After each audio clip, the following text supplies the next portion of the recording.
Oui, bonsoir à tous, excusez-moi.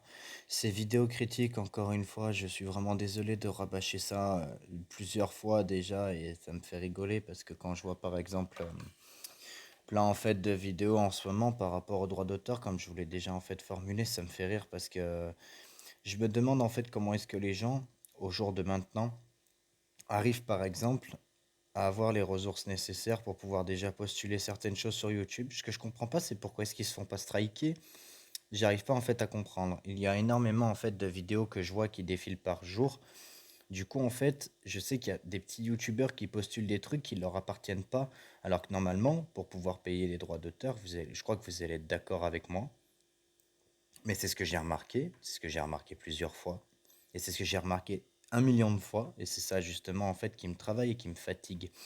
Pourquoi est-ce que la référencité de YouTube par rapport à la communauté, on sait très bien que le nombre en fait de vues que YouTube en fait, c'est aussi non seulement aussi car plus vous allez aussi de l'avant, comme on dit, plus ils vont se faire de l'argent par rapport à ça.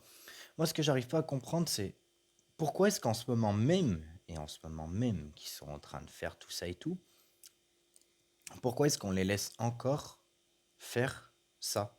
Je ne comprends pas. Il y a plein de choses que je regarde sur YouTube par rapport aux bannières. Un exemple vraiment, un exemple comme ça, tout bébête, tout bébête. J'arrive pas à comprendre pourquoi est-ce qu'il y a des gens, par exemple, qui arrivent à reprendre des bannières des autres et qui se font pas striker. Ça, j'arrive pas à le comprendre. Déjà qu'il y a énormément, par exemple, de personnes qui utilisent des autres vidéos d'autres personnes pour pouvoir en faire leur profit. Il y a des jeunes youtubeurs qui arrivent même pas à faire des bannières super bien, tout ça et tout. Et ils ont besoin, par exemple, de matériel pour pouvoir créer leurs vidéos. Ça me dérange absolument pas. Est-ce que quelqu'un peut m'expliquer comment ces gens-là, aussi jeunes maintenant, et aussi par exemple bien sur YouTube, arrivent par exemple à aller aussi loin? Moi, j'arrive pas à comprendre. J'ai créé ma chaîne il y a... Excusez-moi pour ceci. J'ai créé ma chaîne par exemple un petit moment, il y a longtemps même aussi, je l'ai depuis 2019, j'arrive pas à comprendre pourquoi est-ce que je monte pas. Donc ça, c'est la première question déjà que j'arrive pas à comprendre. Pourtant, je demande pas la lune, je demande juste à avoir 500 abonnés, c'est pas grand-chose. Après, il y a plusieurs choses en fait que j'arrive pas à comprendre dans le contexte des choses et dans tout ce que j'ai remarqué. Je critique encore certains youtubeurs et je m'en excuse, mais vraiment je m'en excuse de tout cœur parce que d'habitude je critique personne, je critique rien du tout, je critique personne. Mais là, il y a plusieurs vidéos que je vois qui ne leur appartiennent pas, ils se font pas striker. Donc j'arrive pas à comprendre. Les droits, ils les demandent comment? Comment est-ce qu'ils font par exemple pour pouvoir payer des gens directement sur YouTube? Ça c'est quelque chose que j'arrive pas à comprendre. Comment ils font pour utiliser un tel, un tel. Les tags, on est d'accord qu'on a vu que ça servait à rien.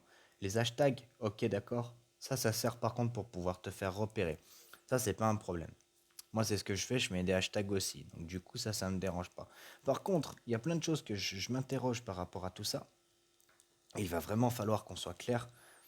Je fais une vidéo critique en ce moment même, je sais que je me répète sur plusieurs choses, je sais qu'il y a des choses à laquelle je n'arrive pas à comprendre. C'est d'ailleurs pour ça que j'essaye, attendez, voilà, que j'essaye juste de mettre les points sur les i, parce que je trouve pas ça normal. En fait, c'est ça en fait qui me dérange. À certaines personnes, on leur dit, ouais, mais cette vidéo, tatati tatata, restriction des droits d'auteur. Il y a plein de personnes qui copient des vidéos, qui modifient les titres, et comme par hasard, ils se prennent pas de strike.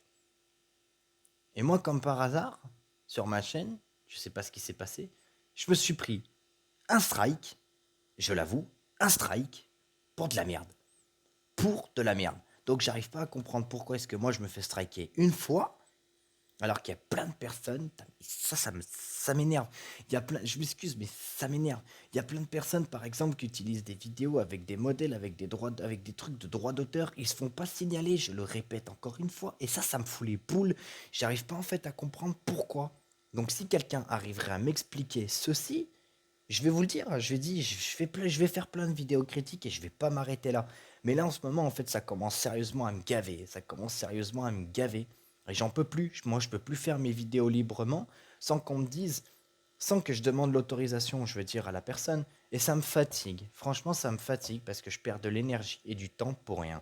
Et là, franchement, je vais vous le dire, je commence à en avoir marre. J'en ai marre. Et je sais pas si je vais arrêter mes vidéos critiques, mais je crois que je vais continuer parce qu'il y a plein de choses que j'ai vues et ça m'énerve. Enfin voilà, je voulais juste mettre les points sur les i avec vous et les barres sur les t.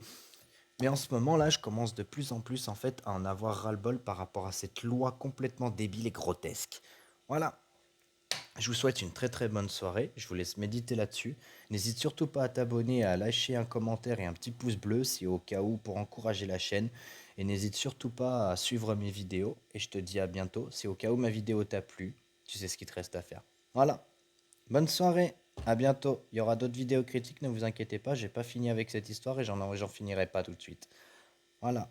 Passez tous une bonne soirée et amusez-vous bien. C'était Vidéo Critique.